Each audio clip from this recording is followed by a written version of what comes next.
This is VSiN, the sports betting network. The numbers told the story. They always do. It's one of those idiots who believe in analytics. This is a numbers game with Gil Alexander on VSiN. Good Friday morning to you. It is a numbers game at VSiN, the sports betting network. VSiN.com, Game Plus, iHeartRadio, YouTube TV, and of course, Sirius XM channel 158. Gil Alexander alongside Kelly Bidlin, everybody. Hey, good morning. Where's Kelly alongside me? I don't know. You get the We're idea. alongside each other. That's what we are. Like That's a team. what we are. Oh, kumbaya. It's Football Friday. Football Friday is what it is. That's right. Dr. Bob will be joining us later to continue. Well, we can't say it's a streak because he lost once. But what is he on the year? 8-1, 9-1, something like that? Track. 8-1 or 9-1. It's one of those two. It's pretty good. Dr. Bob on college football, his play of the week. And then, of course, Chris Felica, all his college football plays. He tried to act like he wanted to talk NBA this morning, but that was a joke. So we'll talk college football with Felica. Fezzik Fridays as well, Inside Football Fridays. See what we do? It's all about alliteration. Fezzik with lots on his mind. Sports betting. Wants to talk about the Terrence Watanabe interview yesterday. Anything on his mind. Las Vegas and beyond. That's what Fezzik Fridays is about. Paul Spohr, because it is the baseball postseason. How about two appearances from Spohr in 1 week? Let's go. Let's do that. Still fired up, probably. Writer and podcaster from Fangraphs. What a doubleheader yesterday again. And then Paul Carr on the global football. See what we threw in a baseball there? Global football of the Premier League, or at least the in England, the Premier League from the Expected Value podcast. Paul will have his picks, his 3-pack of picks in the Premier League. We begin, before we get to the 2 baseball games yesterday, we begin with the National Football League. All I could say is I hope you took the advice that was dispensed here on the adjusted season win totals and went Bengals over, Steelers under. Because in one fell swoop, that was a result headed towards that direction yesterday. Cincinnati beats the Pittsburgh Steelers outright 33-31. What a ball game. Yeah. Again, Joe Flacco and Aaron Rodgers played full seasons in the year 2008. And here we are in 2025, and that's what we got last night. In case you missed it, it turned into a barn burner in the second half. First half, first time Pittsburgh touched the ball, 3rd and 11. On their own 30, Rodgers to DK for 39. 5 plays later, 3rd and 6 from the Cincinnati 10. Rodgers with 8.63 seconds of time to work after the snap to Jonnu from 10 out, 7-0 Pittsburgh. A couple drives later for Cincinnati, second time they had the ball. They punted after 2 drop passes, a false start, and then they had a catcher's interference on the punt. So it was like, oh boy, same old Bengals. By the way, there was an amazing stat thrown up, 7-0 Pittsburgh at the end of the first quarter. Did you see this? I did not know this. 56 consecutive first quarters for the Pittsburgh Steelers, all under Mike Tomlin, where they've scored 7 or fewer points. Wow. I did not see that. No. 56 That's straight games shocking. of that. They get it to 4th and 1 at the Cincinnati 18 to the Steelers. They go for it, but a false start means they got to settle for a Boswell 41-yard field goal. It's 10-0. And then Joe Flacco happened. Cincinnati, 10 plays, 72 yards. Flacco to Jamar from 8 out, 10-7. Remember that name, Jamar Chase. Not sure if you've heard of him, Kelly. 10-7. Pittsburgh, 4:38 left second quarter. Pittsburgh, first play then. 1st and 10, their own 30. Rodgers picked deep by Jordan Battle. Just kind of threw it up there. And Cincinnati got the ball back. First play, Chase Brown for 37. 2 plays later, Flacco to Higgins from 29 out, sprinting to the end zone. It's 14-10 Bungles with 2:52 left in the second quarter. And then Pittsburgh, 2nd and 13 at the Cincinnati 44. Rodgers intended for DK. What a play by DJ Turner, ripping the ball away from Metcalf. Got a knee down inbounds for the pick. So Cincinnati with 40 seconds left from their own 30. Flacco to Jamar for what would be 15. He bobbled it, though. Didn't survive review. No problem. To Jamar for 13. Out of bounds. To Jamar for 8. Out of bounds. PI on Joey Porter Jr. Kind of ticky-tack. 2 plays later to Fant for 7. Timeout. McPherson, 49-yard field goal. Good. 17-10 Bengals at the half. This game was just getting started. What did you think when you first saw the interception? I thought there's no chance. Me too. Just one of those football plays, no right? chance. And then you see the replay, and you're like, oh, okay. That's one of you will be hard pressed to find a more amazing interception. I mean, really. I thought my first thought was, oh, he's got the ball, so clearly this has to be an incomplete pass. There's no way, right, that either one had possession for enough time inbounds to be a catch or an interception, and then on one replay, you're like, okay, it's an interception. So 17-10 Bengals at the half. that begins to Jamar for 5, to Jamar for 3, 3 plays later, to Jamar for 16, to Jamar for 14. It was just the Jamar Chase game of a lifetime. They get it to 4th and inches, though he's had more yards in other games. 23 targets. But in terms of reception, 23 targets. He'll end up with 16 before this is all said and done. The Bengals get it to 4th and inches at the Pittsburgh 9. They get it, but they have to settle for McPherson 23-yard field goal. Can't punch it in. 20-10. Pittsburgh then. This is just back and forth now. This is just a tennis match. Pittsburgh, 9 plays, 61 yards. 3rd and 18 at the Cincinnati 19. Rodgers to Freiermuth, touchdown. 20-17. Cincinnati with 3:55 left in the third quarter. Cincinnati, 8 plays, 67 yards. 3rd and 4th, their own 39. Flacco to Iosivas for 37. Perfect teardrop from Flacco. 5 plays later, first play, 4th quarter, Flacco to Fant for 5 out. 27-17 Cincinnati. Early seconds of the 4th quarter. Then Pittsburgh, 7 plays, 73 yards. Warren for 36 to start. Rodgers to Darnell Washington from 2 out to end it. 27-24 Cincinnati, 11:03 left. Cincinnati, 3rd and 5 of the Pittsburgh 38. Flacco to Jamar for 14, his 14th catch. But a hold sets him back. They have to settle for a McPherson field goal, 45-yarder. 30-24 Cincinnati with 6:58 left. At this point, did you think Cincinnati was going to hold on to this? No. I kind of did because Pittsburgh's defense is such a sieve last night. But Pittsburgh goes 3 and out. So they're down 6. Did you have a problem with Mike Tomlin punting? 4th and 4th, their own 45 with 5:26 left. Down 6. You know what, Gil? Tight. I was okay with it, but I think I would have been okay with either decision. Okay. Cincinnati, I was like, oh, vintage Tomlin. Cincinnati, 2nd and 10 at their own 10. Flacco, zone read for 12. That was ridiculous. But then a subsequent sack forces a punt. So Pittsburgh does get it back.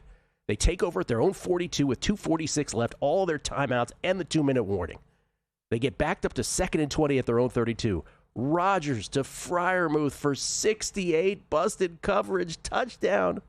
31-30 Pittsburgh with 2:21 left, and Rodgers loses it when his teammate Broderick Jones tackles him in celebration. Moment of the game. That was the best moment of the game, Gil. For how crazy this game was, that was the best moment of the game. I think I rewatched it 5 times this morning. Oh, my God. I mean, it is straight Pee-wee football giddiness from Broderick Jones. So happy he jumps on his back, and Aaron Rodgers just straight mad old man, doesn't care about the football game at all. Straight old man. He got mad at Jalen Warren justifiably earlier for Jalen Warren deciding to run a flea flicker when nobody else knew it was coming. But this one was just Broderick Jones. Rodgers going crazy after the touchdown. He's ready to sue him, man. I think he's threatened his lawyer, his legal team on him. Rodgers like, hey, what are you doing? All right, Cincinnati now down a point. Pittsburgh's defense offered 0 resistance at this point. 0. Yeah, it was not even Cincinnati. Flacco to Jamar for 15 yards. That's his 15th catch. 2-minute warning. To Jamar for 18 out of the 2-minute warning. His 16th and final catch. Steelers have all 3 timeouts, though, remember. So they go Chase Brown for 2 yards. They use their first timeout. 1:47 left. Okay, no problem so far for Pittsburgh. They think they can work this. But the next play is the headiest play maybe of the football season. Flacco to T. Higgins for 28. He can go in. But T. Higgins decides, you know what I'm going to do? I'm going to do the old slide down at the 7. Yep. Forget my stats. I don't need this touchdown. I want our team to win. That is the play of the game. Timeout number 2 with 1:39 left, but at that point, Pittsburgh is helpless because Flacco kneels. Timeout number 3, 1:37 left, and then they can't stop it at all. Flacco kneels, clock rolls. Flacco kneels again. They stop the clock finally with 11 seconds left. McPherson, 36-yard field goal. Good. 33-31, 7 seconds left. It wasn't quite over, though, because then Rodgers went to Freiermuth for 5, and then Aaron Rodgers, old man and all, decides to heave the ball 70 yards in the air. These guys still got cannons, Gil. From his own 32, he gets it into the end zone. Knock it down. And they did. Ball game. Cincinnati 33-31. This stat right here, I thought had to be made up. But then I saw it was Scott Kazmar, who used to work at Football Outsiders, so I know that it's legit. The Bengals wins. This is Bengals wins after trailing in the last 8 minutes of a game career. Jake Browning twice. Joe Flacco now once. Joe Burrow only once. Yeah, it is interesting. That's incredible to me. Bengals wins after opponent scores 31 plus. Browning once, Flacco once, Burrow once. That one's not as incredible, but still interesting just because it's not like the Bengals have had that many good defenses in Burrow's time there. The first one is mind-blowing. It's mind-blowing, yeah. That's the best stat of the year I've ever heard, of this year. That's incredible. Burrow's only done that once? 8 minutes? Yeah. Wow. And Jake Browning, thank you for everything that you've done. Yeah, it's been fun, Jake. Your time here is over. But it does, once again, shine light on what in the hell were the Cleveland Browns doing trading dude in the division. Like, where you thought he was that bad that you're like, yeah, I'll just trade him in division. And Mike Tomlin said as much, right? Well, he said it with cagey language, but before the game, lamenting this very fact, and he knew it came back to haunt him here in this game. The only thing I want to say from this, beyond the I hope you took the adjusted win total advice earlier in the week, is what does this do with this division now? This division is a complete free-for-all. Pittsburgh's still in the lead at 4-2. But is there a bet here on, you ready for this? The Ravens at 1-5? Some people will say the Bengals. Right now, division odds, Steelers are plus 120. These are updated. Oh, the Ravens are a plus 135. They're not even good odds. Oh, yeah, you haven't been getting... Brutal. You haven't been getting much on them since we started this conversation like a week or two ago with the Ravens. Can I interest you in the Bengals at plus 450? Browns are 45-1, by the way. Look, this is going to be a really boring answer, Gil. I think this is pretty accurately priced. I grabbed the Steelers division, though, before, what was that, a week and a half ago, thinking they'd bank 2 wins here, then I'd have a chance to swing back on Ravens. No, I think so. Looks like I'm riding with the Steelers ticket right now. I think the Ravens are winning this division. I think they have a good chance. I mean, last night needed to happen, I think, for them, that window to open. The schedule is so easy for them. And I know their defense is cake, but still. Coming back, baseball and more next on A Numbers Game at VSiN. If you're serious about football betting, VSiN's got your weekend game plan. Fridays at 7 p.m., it's the Circa Friday Football Invitational. Saturday morning, VSiN's college football tailgate show at 9 a.m., breaking down matchups, props, and big-time bets. Later that night, join the football contest show as the sharpest betting minds give you their picks for Sunday's game. And Sunday at 9 a.m., lock in with Mitch and Paulie on VSiN's Pro Football Tailgate Show. Your final stop before kickoff. Check out the full lineup at VSiN.com and join us on the Sports Betting Network. So, Paulie, have you had a chance to read the VSiN Daily yet? Yeah, came in at 3 a.m. What's Bill doing up that late? Well, rumor has it, it starts off with a 12-hour meditation session. Then he just pours himself over film and live TV, really focusing and taking it all in. Bill's in with the biggest insiders, talking trade secrets, strategies, the whole nine, absorbing the info. And then and only then can the writing process begin.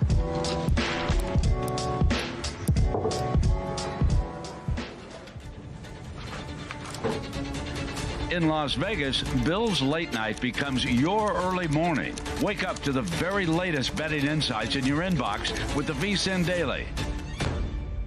Sign up for free at vsin.com/newsletter. On the next edition of Prop Points, all the action from Thursday Night Football between the Steelers and Bengals. VSiN betting analyst Ben Stevens for Week 8 in college football. Jake Tribby from FantasyPoints.com will join the program as well and give out his favorite DFS plays. Finally, we'll close out the show with some of my favorite player props and touchdown props. I'm John Hansen. Tune into Friday's edition of Prop Points at 1 p.m. Eastern only on VSiN, the Sports Betting Network.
Numbers Game on VSiN, the sports betting network. First Bet and VSiN have teamed up with a special offer, and today is the final day to take advantage of it. Open and deposit into a new First Bet account. Get up to $250 sign-up bonus with promo code VSiN250. That's simple. And place $100 in wagers within your first 30 days, and you'll unlock a full year of VSiN Pro at $240 value. If you're already a subscriber, we'll extend your subscription another year. For more info, go to first.com/VSiN. That's 1st.com/VSIN.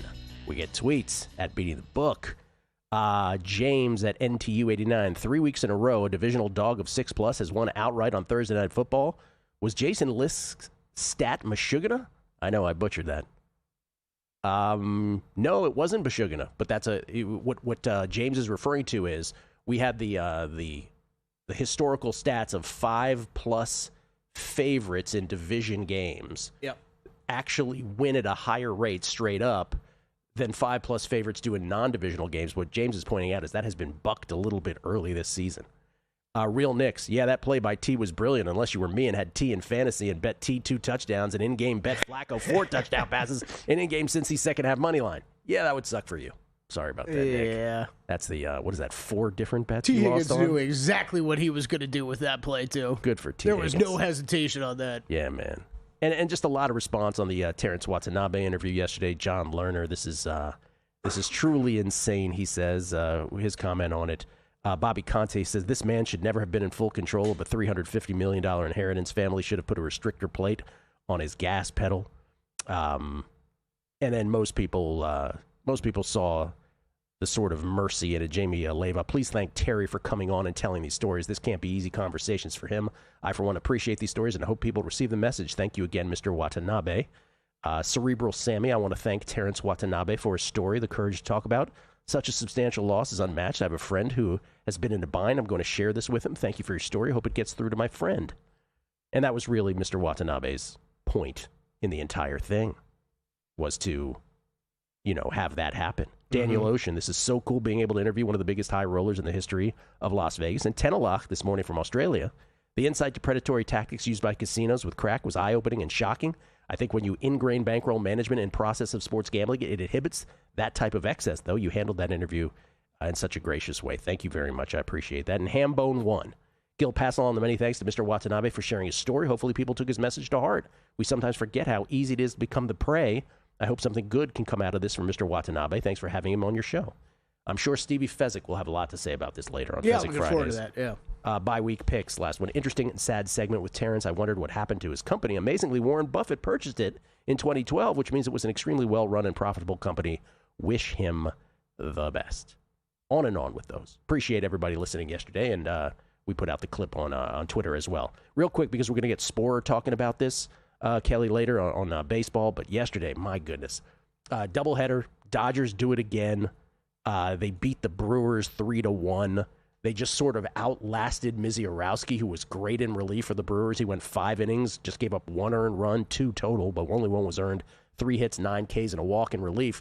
But the Dodgers just sort of pitched their way through until they could finally chase until he ran out of gas. They win it 3-1, take a 3-0 lead in that best-of-7 series with the potential closeout sweep today, the second of the 2 games. Tonight, it's Ohtani going up against, we don't know.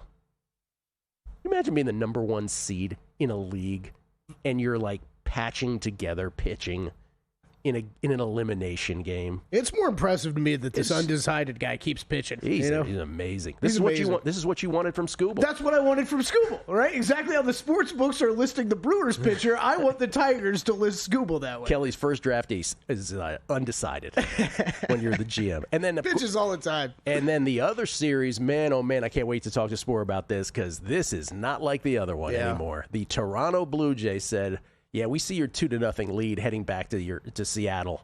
Watch this. And they opened up a can on Seattle for a second straight game. And they win it 8-2. And it was just a carbon copy. I'm old enough to remember actual carbon copies, Kelly.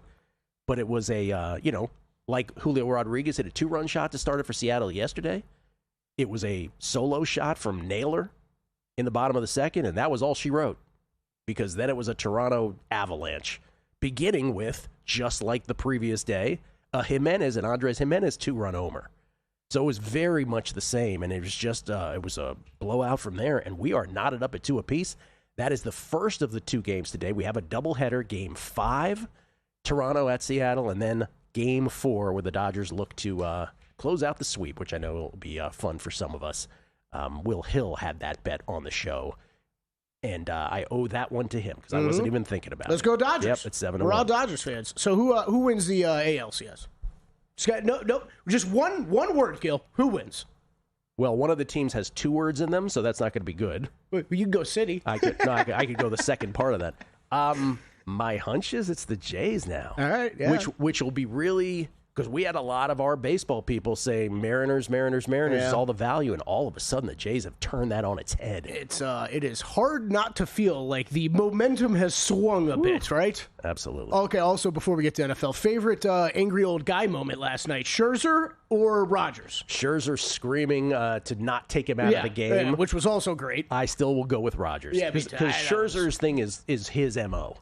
That Rogers highlight, I think, will be a top 5 favorite moment for me in this entire NFL season. You know what was great about it? It revealed him. Of course it did. Yes. Of course it did. It was so revealing. There he is. There's the personality. But also I understand to a degree, right? Like I get it. He was kind of nailed into the ground.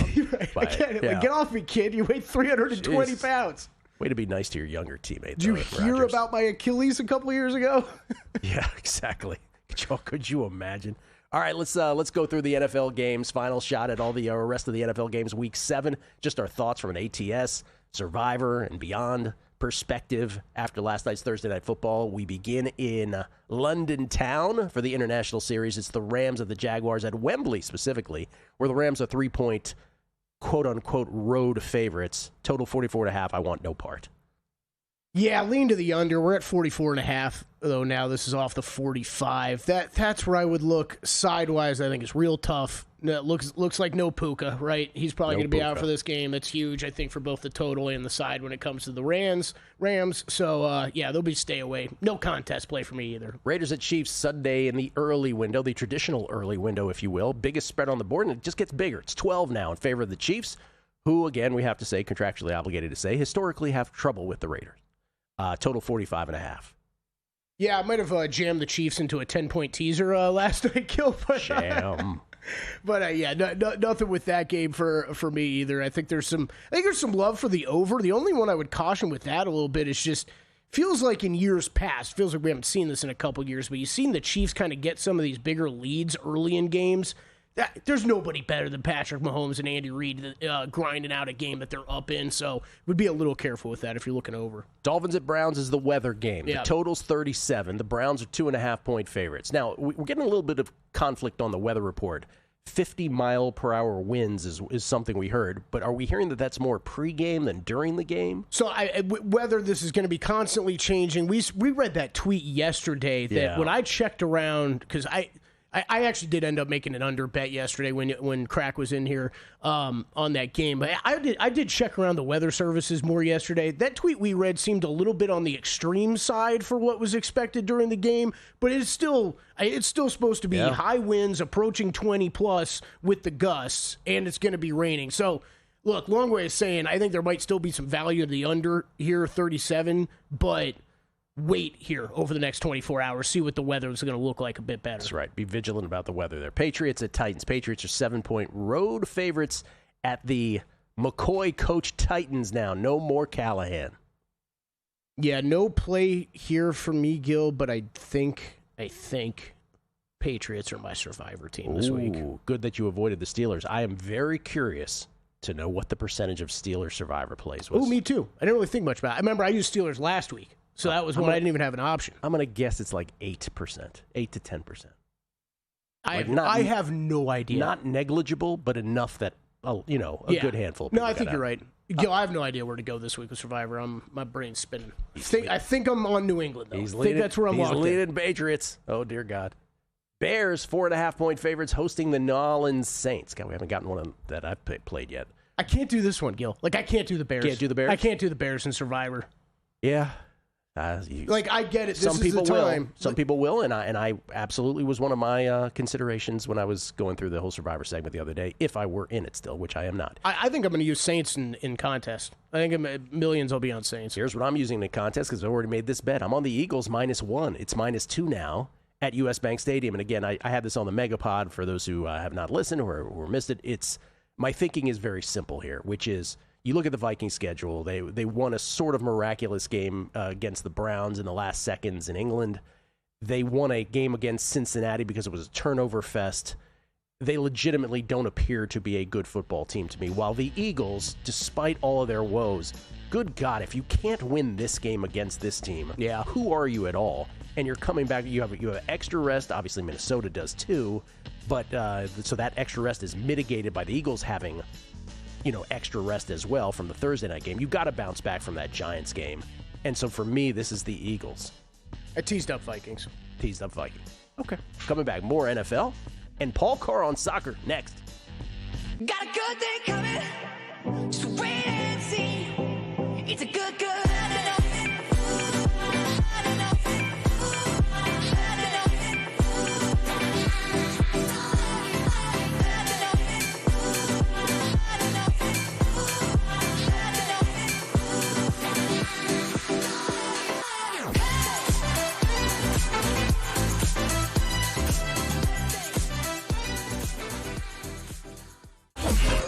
The NBA betting season is tipping off, and VSiN's got you covered with our brand new NBA betting guide. We've packed it with key insights and betting trends, previews of all 30 teams, and of course, our experts' season-long best bets. It's the playbook you want in your hands before the first tip. The guide is exclusive for VSiN Pro members, so don't miss out. Sign up today at VSiN.com/subscribe and join us on the Sports Betting Network.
This is VSiN, the sports betting network.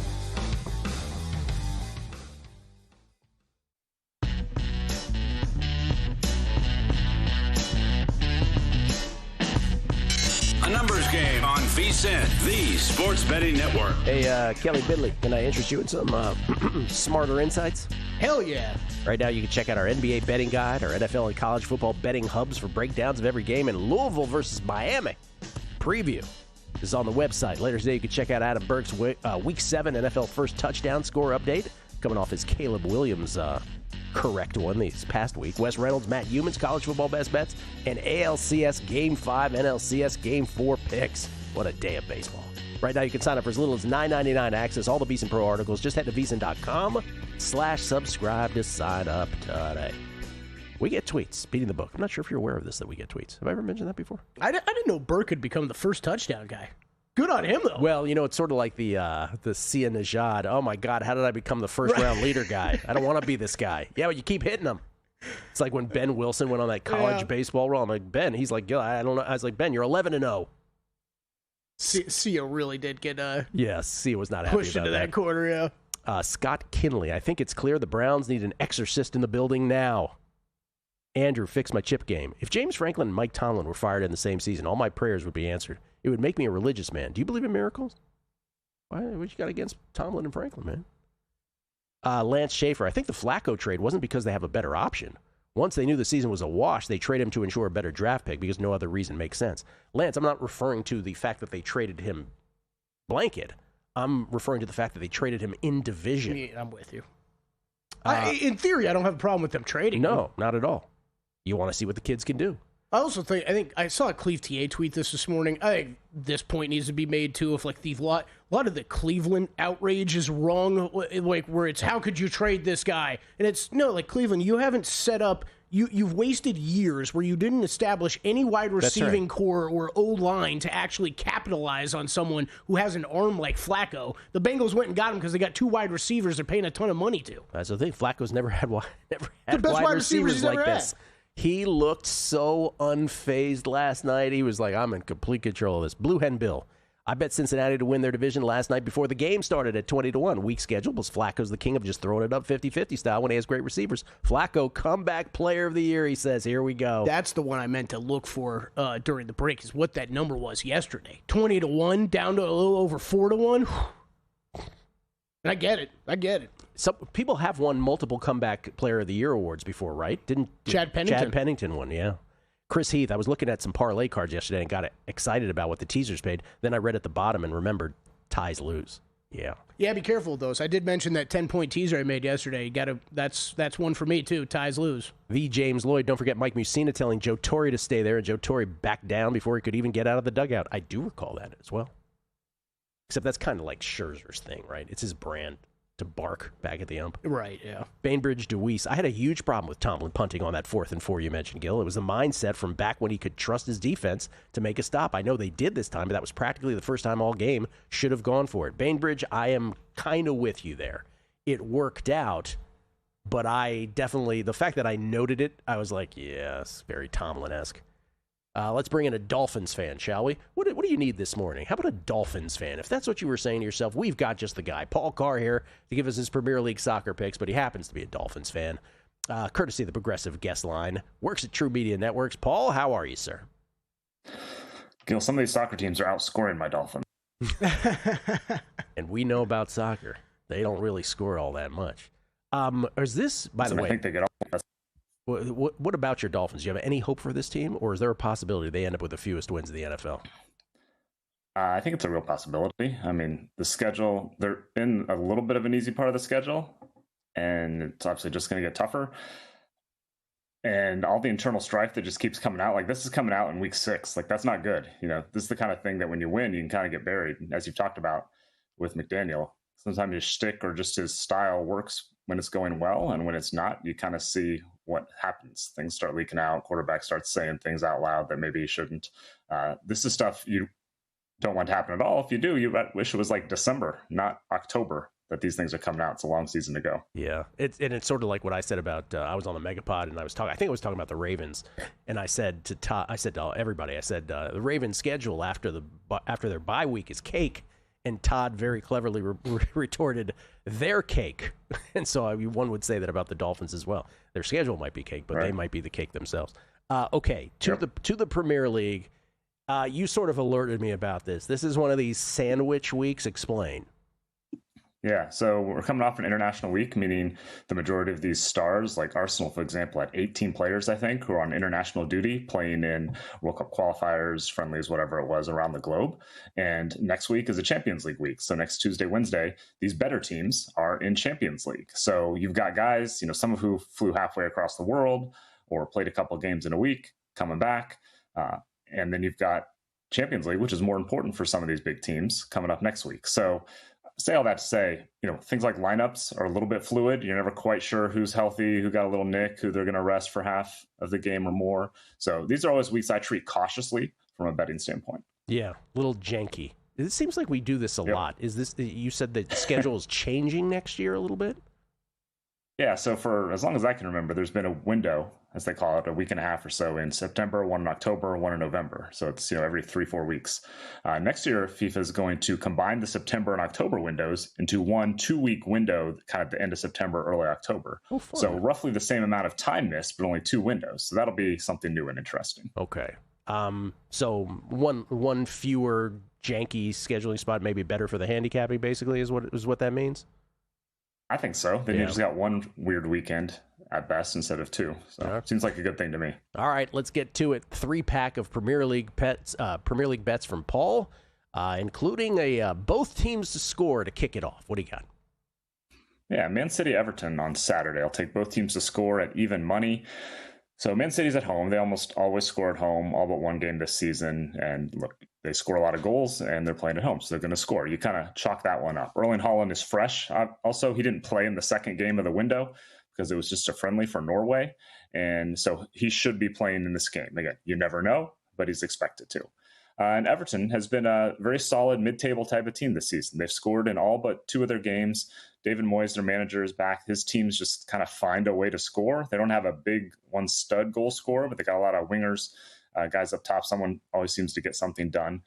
Both teams are taking really good shots. So City's defense, I think, is better this year than it has been, but they're still not, championship caliber at the moment. So Everton was going to look to score on the counter where City has been most vulnerable. I think both teams get a goal here one way or the other. So both teams to score plus 100, my price. Plus 100. So even money.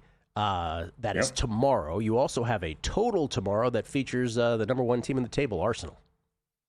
Yeah, I'm going under 2.5 in Fulham Arsenal. And this goes in part to what we just talked about. Martin Odegaard, Arsenal's kind of engine and creative spark in the midfield, probably not going to play. He got dinged up a little bit during the international break. Raul Jimenez for Fulham, their leading scorer, skipped the international break, but it doesn't look like he's recovered from a groin issue. So they have to find a different way to score. And I expect this game to be what Arsenal does. They keep it tight. They grab a goal. They're very happy. They have the best defense in the world. They've only allowed 3 goals in 7 games and about 4 expected goals. So that's not too far out of line, both best in the league. And they don't give up high quality shots. They give up the second worst shots this season from a defensive standpoint. So 4 of 7 have hit under for both of these teams, and they're running into each other. So minus 115, I have under 2.5 in Fulham Arsenal tomorrow. All right, those are both tomorrow. We do have one play from Paul on Sunday. I love these. What do you got on Sunday? Yeah, here's the big game of the weekend. One of the big games at any season in the Premier League. Liverpool, Manchester United. I am playing the draw at plus 340. Yes. We've talked about this. Anytime a draw gets over plus 300, it's like catnip for me. It's hard for me to resist. And in this case, I like it because I don't trust either of these teams so far. Liverpool hasn't been very good. They've lost 3 in a row for the first time under Arne Slot, their new manager who came in last year. Got some injury issues. Not sure Konate is going to go in central defense for them. And their attack's not clicking yet either. And they've been vulnerable on the counterattack, which is what Manchester United wants to do. Now, I don't trust this Manchester United team. I played them bottom half before the season, and I still kind of like that. But, they have some talented players, and sometimes that's enough. So this is one of those games. Nothing would surprise me. If you told me either team won by a couple of goals, You're like, all right. And so with something like that, you give me plus 340 on a draw, which I think is, obviously a realistic thing. I will take that. So give me the draw, plus 340. All right, Saturday, 3-pack from Paul. Man City, Everton, both teams to score at even money. Fulham Arsenal under 2.5 goals. Shop around. He's got minus 115 here. And then Sunday, the draw, the plus 340 draw between Liverpool and Man U. Last question in our last 30 seconds, Paul, and I think I might know the answer to this, but I'm curious. We're only 7 matches into a 38-match Premier League season. But at the top, it's bunched up still. Arsenal, Liverpool, separated by 1 point, then Tottenham and Bournemouth, a point below that. Man City, by the way, in that bunch as well, just a point below that. Those are the top 5 teams. The side most likely to drop out of that is? I mean, I think it's an Arsenal, City, Liverpool race. So anyone but that hanging around the top 4, let alone the title race, would be a surprise. I need a choice between Tottenham and Bournemouth. Bournemouth, more likely. More likely to fall. Okay. Won't hold you to that, but I'm curious. Thank you, Paul. Appreciate it. You bet. Paul Carr, everybody. At Paul Carr, C-A-R-R on Twitter. True Media Network, spreading analytics around the nation. Paul Sporer on baseball next on A Numbers Game at VSiN. As sports fans, we may cheer for different teams, but there's one thing that we can all agree on. We want the game to be big. And with 3 levels, 30 cabanas, a 143-foot screen, 6 clean pools, and endless cold drinks, it doesn't get any bigger or any better than Stadium Swim in Las Vegas. All sports, all seasons. It's more than a pool deck. Stadium Swim is the only thing like it in the world. Join the guru, John Hansen, at the intersection of prop betting and fantasy sports on Prop Points, only on VSiN. Lesson number 1, Patty's back. I still believe that Caleb Williams is not any good. And, other than Roma Dunze, I don't trust anyone that can't run the ball. John and his guests will help you find the connection between the two and give you his expert advice on how to capitalize when a number is too good to pass up. Prop Points, weekdays at 1 p.m. Eastern on VSiN.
A numbers game on VSiN, the sports betting network. Back on a numbers game live from Circa Resort Casino, downtown Las Vegas, Nevada.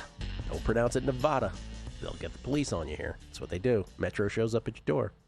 I remember I was here for like 6 months, and Chrissy was like, listen, Gilly, you've been here a while now. You should probably say Nevada. Oh, like, Matt, okay. Matt Humans called me out within 2 weeks. Yes. 2 weeks of doing shows. Can't say Nevada. Very sensitive. You got to be careful with that here, yeah. We get tweets at Biddy the Book. Mike Rouse, Matt Harvey did the same thing in the 2015 World Series, meaning calling off the manager, and then the Royals teed off on him. Yes. It does work out that way sometimes as well with the old call off the manager routine. Steve the Proxy, for those interested in similar content to Mr. Watanabe, we've recommended this before. Yeah, he says, I highly recommend the 2020 documentary, The Donut King, about Cambodian refugee Ted Ngoy, who was the Donut King of L.A. I won't spoil the ending. Steve, we've talked about that on this show before. Donut King is one of the most amazing, saddest documentaries you will ever see. But yes, there was a vibe of that yesterday when Mr. Watanabe was here. Matt Trudell. Kelly, I did the same with a 10-point teaser. KC -1.5, Pats +3, Steelers +4.5. Let's go, little Kelly Bidlin. Good luck with Survivor, buddy. I did the Bengals. I did the same thing with that you did with the Patriots, but I went with the Packers. So with the Packers up to 3.5. Rula. Teasing through zeros, Steve. Come crush me in an hour. He will. Rula, need help. Naylor Homer. Oh, he had a parlay. Oh, boy. Naylor Homer, Mariners over. Polanco +2 bases. Terang Homer. Round robin 2s. And FanDuel says I don't have a winner. Says can't combine same game yet. Give me a 4-teamer. Oh, I don't know. They let the bet through, and then they told you it was not a winner after the fact. I don't know. I don't have it in front of me. I don't have it in front of me either.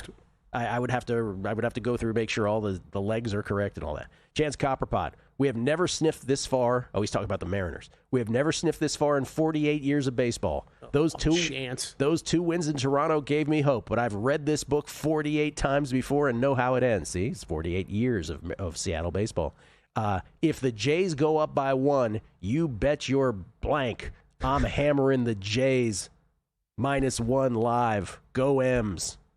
Wait, if the Jays go up 1, you bet your sweet Bibby I'm hammering the Jays? Yeah, he doesn't. He doesn't trust him to hold on to the lead. Wow. No, he thinks his Mariners are. But he says go M's. I don't know. He's all over the place. He's a Mariners fan. He doesn't trust them. Like he said, if they take a 1-0 lead, he's betting the Blue Jays. He just doesn't believe the Mariners will actually hold on. Right, but then at the end he says go M's nonetheless against his bet. I hope the Mariners win and you lose all your bets. Guys, I need a manual to interpret some of your tweets sometimes. Paul Sporer is here, courtesy of the Progressive Guest Line, not once but twice this week because it is the baseball postseason and it is awesome, and he is awesome. You can follow him on Twitter at Sporer. Fangraphs is where he does his thing. Sleeper in the Bus podcast and all of his ruminations. Paulie, how you doing, man? I'm doing well. Thanks for having me on, guys. Appreciate it, man. So let's start with the Mariners and the Blue Jays. Let's start right there. Obviously, the Dodgers looking for the closeout with Ohtani on the hill. Actually, let me ask you a question about that because I did mention this earlier.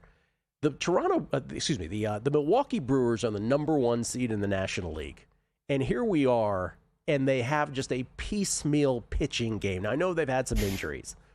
But this is what baseball has come to in the modern age. Like, well, this when we were kids, Paulie, this would never have happened. No, and that's true, and it is different. We can debate different for the better or for the worse. I think, we're probably big starting pitching fans, and so we probably think maybe a little bit for the worse, although kind of love the throwback that the Dodgers are doing by getting these lengthy games out of their starters. Me too. It is just today's game, though. And you look at the Brewers yesterday, Ashby ideally could have gone more than a third, but then they turn it over to Miz. He settles things down beautifully, right? Like, he keeps them in the game, but they can't get anything going against any of these pitchers. I know it's already been talked to death, and we're going to get a couple more weeks of it as they move into the World Series and probably win it. But the Dodgers planned this out perfectly. Everything has come according to plan to a T. They coast through the regular season, and I love Brian Kenny, one of my faves out there, but all year trying to make a deal out of like the fact that they weren't going to win 120 games when he, of all people, should know how little that matters at all. And I know he's got a show to run. He's got a daily show to run. I get it. He's got to fill the content. Crushing BK. Yeah. But he had that through line all year. Like, aren't they a little bit underwhelming? who cares? Like, he wasn't necessarily wrong because they didn't have 110 wins, but what value do you get out of doing that? And the Dodgers are showing there is no value to doing that. They are peaking at the exact right moment. I don't know anyone that can beat them, even my number one playoff team, which, of course, was indeed the Mariners. Brian Kenny, by the way, I met him at the Sloan Sports Analytics Conference many years ago. He could not have been nicer. And it was also at that fantastic guy. I love BK. I want to be clear on that. Great hair. And also at that conference, might not have been the same year, but I remember, so there was a lot of graduate students who wanted jobs in sports. And I remember there was this duo of graduate students that put together this whole thesis about, and this is a long time ago, right? This is like 15 years ago. Maybe not quite that long. It's been going for a minute now. And they put out a paper where they're like, the optimal way to pitch any baseball game is to have 4 guys pitching 2 innings, which at that point we were like, your head exploded all those years ago. Now, of course, it doesn't incorporate real life things that all 4 of the guys have got to be on their game and all these other stuff. Right. But the theory of it was pretty interesting. Problem is you're going up against Snell and Yamamoto and Glasnow and Ohtani. Right. It's not. Yeah. When you look at this, like the Brewers, like that's not the thing that is failing them. It's the offense. It's this league best offense, or up there for the league best, depending on what category you're looking at. That has 3 runs against the Dodgers, and then you look at the pitching performances that the Dodgers have got, and you say, well, where do you give any ground there? Like, can you really blame the Brewers? Like, sure, they got to score. Like, they got to figure out a way. I get it, to win the ball games, but like, look at what they're running into right now. We're talking about how starting pitching isn't as traditional as it used to be, and the Dodgers are running traditional starting pitching. Yamamoto going the distance. Snell probably could have. Glasnow back down to more of a present day, like 5 2/3, but even still dominant 5 2/3. Then the bullpen comes in, a maligned bullpen right now, and allows 1 hit. I just don't see where this turns for Milwaukee. If they didn't win yesterday, it's all over but the crying, as they say. I agree. Mizurowski was great, and the Dodgers just kind of outlasted him, just waited it out until they could win it. Yeah. Ohtani, by the way, has pitched only once so far in this postseason. Game 1 at Philly. In the DS, he went 6 innings, 3 earned runs, quality start, 9 Ks against 1 walk, 89. 7 strong coming tonight. Yeah, 7 strong coming tonight. Okay, let's get to Toronto at Seattle. Game 5 today. Could be our last doubleheader unless Milwaukee somehow extends it into Monday, which is doubtful. But so this could be our last doubleheader. Toronto at Seattle, Game 5. Seattle wins the first 2 at Toronto. Toronto now comes back and just blasts Seattle in both of these last 2 games at Seattle. It's Gausman against Bryce Miller. Bryce Miller, who had just awful numbers during the regular season, but has been okay in the postseason. Game 4 at Detroit, he went 4 1/3, gave up 2 earned runs. Relax. Yeah, I'm going to relax here. Game 1 of this series, though, 6 innings, only gave up 1 earned run and 2 hits, right? That was the sort of aberrational thing, like, whoa, is Bryce Miller going to be good now? But for the season, go ahead. I was saying relax because it was against my Tigers. Yeah. But of course, he's been excellent. And frankly, Bryce Miller has filled in the Brian Wu role, right? With a lot of talk of, if they're not going to have Brian Wu, how much does that hurt them? And he's just been that. And again, I think I even mentioned this on the spot on Tuesday, that like they were seen similarly coming up. They are very much similar talents. Now, Wu took off this year and Miller had a tough year, but at their core, when they're both healthy, they're not that far apart. So the fact that Miller has been able to take over Wu's role and just they're not missing a beat there is huge. So I don't really see a disadvantage for them tonight based on the way we've seen Bryce Miller pitching in the playoffs here, going up against Kevin Gausman. I don't think that should be too crazy of a game. Now, they are home dogs. They are the Mariners, with Gausman being favored. I'm not sure that that's necessarily right. That feels to me like maybe something that is more of a coin flip on this game here. I think Seattle's going to come out, win this one on the power of Bryce Miller. I really am bought in on him being healthy and pitching very well right now. Wow, you beat me to the real question. By the way, Blue Jays are a favorite, but by pennies. Right, it really is. Yeah, minuscule. Really is a virtual coin flip. Blue Jays right now lined at -108. Total at outdated 7. On the ESPN scoreboard, so it looked bigger at what I was looking at there. Yeah, I mean, so this adjusted series price. By the way, if you're interested in the Brewers to come back, do a historical comeback here, you can get them at 22-1. That seems like you can just Venmo me the money if you don't want your money that badly. Right. Seems like I'm not a rich person. Seems like it's missing a 0. But you, so I guess, and by the way, the Mariners Blue Jays is a virtual coin flip. Mariners with a slight -115. But that was my question. Like, in your heart of hearts, your feel on this is You think the Mariners end up winning this series?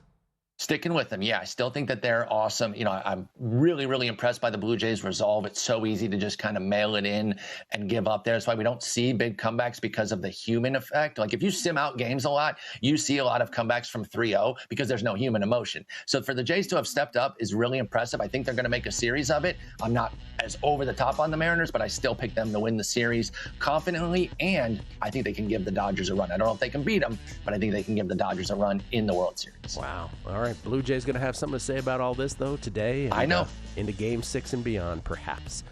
Paul, thank you. Appreciate it.